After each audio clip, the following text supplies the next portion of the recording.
Hear radio. Six figure. Okay, folks, today's show, Rihanna's on the prowl, then Obamacare, then public officials riding a white pony, unemployment numbers being botched, New York City, de Blasio, communism, gotta go.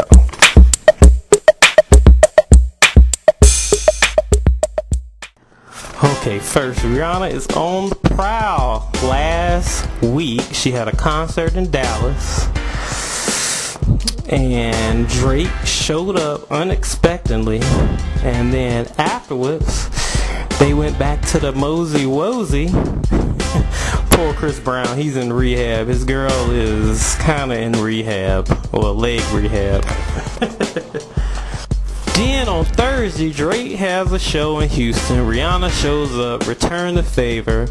Then they hit the strip club. They made it rain, $17,000.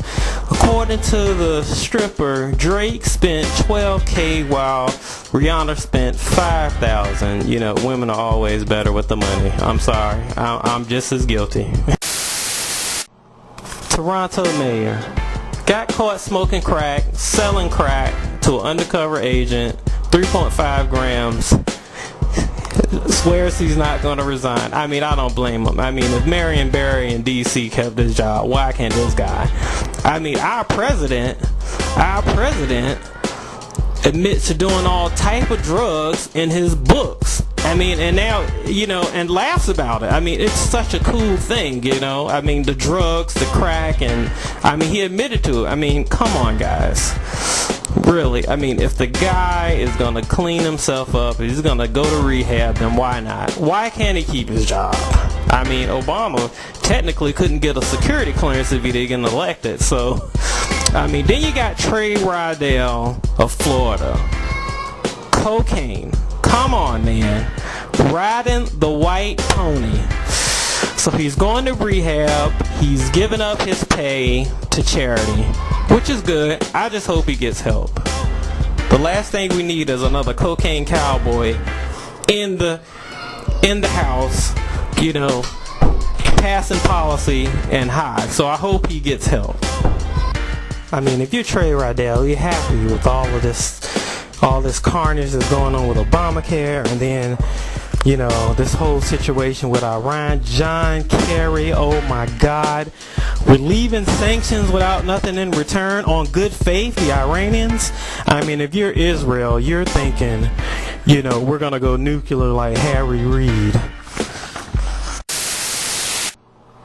Unemployment numbers manipulated. Are we surprised? I mean, are we surprised? September of 2012.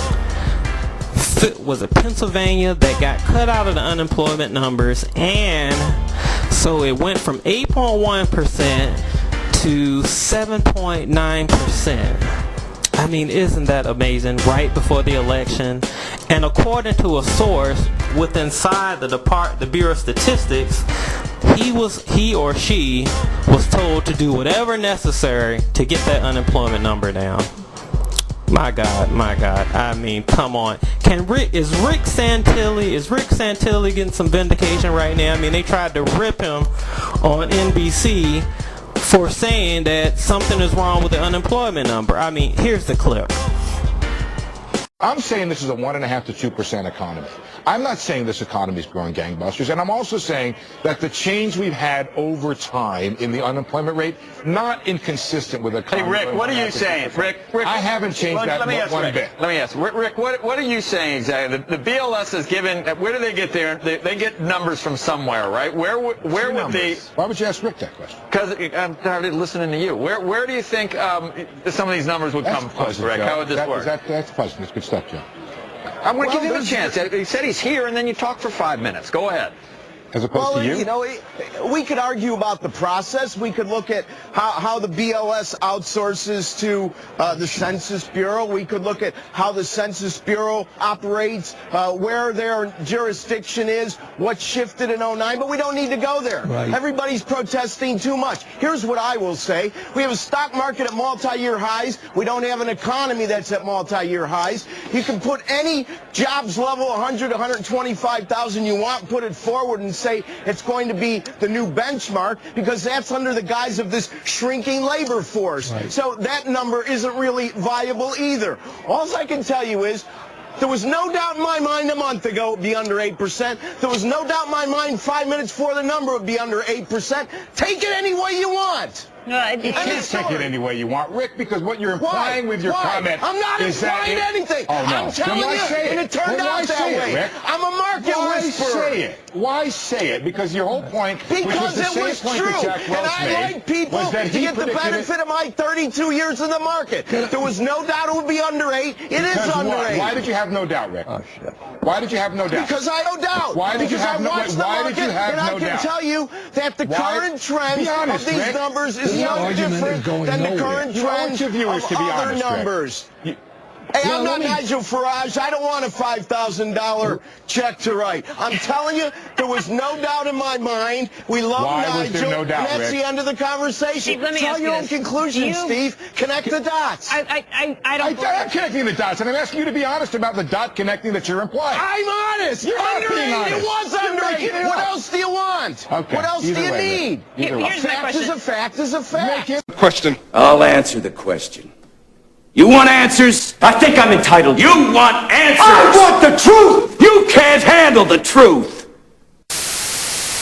New York City, what the hell? De Blasio, Thursday, having a town hall with former parolees and former criminals asking for tips on policing and corrections and parole policies. New York, you're not ready, baby. I mean, you're not armed for communism. The bad thing about New York is there is no conservative opposition. De Blasio will have, unless the city council, I mean, there's not like a strong conservative, stronghold in New York City. And I'm going to tell you, folks, I mean, I work where my office is. It's not too far from Norman Thomas High School. Norman Thomas was a socialist. So, New York is going to be an example, a trial run for the progressives on what it's like to govern without any conservative or Republican opposition. And it's unfortunate because the Republicans, the establishment Republicans, back La Horta, Castanedas, didn't make it. I mean, I wish he would have. He had a great record, strong community man, strong with the woman voters, self-made millionaire, very charismatic, could have very well given de Blasio a run. Now you have this communist who has ties to Russia, ties to Cuba, ties to Central America, in charge of one of the most productive cities in the United States. And he doesn't know pro-growth economics. He doesn't believe in capitalism. He said it. He said it at a luncheon a few weeks ago. He doesn't believe in capitalism. He's not a free marketeer. Business leaders scratching their heads. I mean, what are you guys scratching your heads for? This guy is a documented communist. He will come down with the strong hand of government in one of the most productive cities in the world. And he will not Detroit it, I don't think. I think New York City has a lot of productivity. But, I think he is going to make it hard to make a buck in the city. He wants to institute a tax on incomes $500,000 or more. He wants to keep instituting some of Mayor Bloomberg's dieting policies, which that's going to be a disaster. I mean, if anything, he's going to set Chris Christie up for a strong run in 2016, because employers are going to look at de Blasio, leave New York City and flee to Jersey City, or Hackensack, New Jersey, or some other cities in New Jersey. So he's going to make Christie look good, but that's about it. I mean, de Blasio is out to destroy, folks. I mean, I love New York City. I do business in New York City, but maybe it might be time for me to even leave New York City. I don't think New York City is ready for communism, not without any conservative opposition. That's just my opinion. I'm done. Okay, folks, thanks for coming out this week. Next week, Sunday, 7 p.m., it's going to be even better. Just watch. Thank you.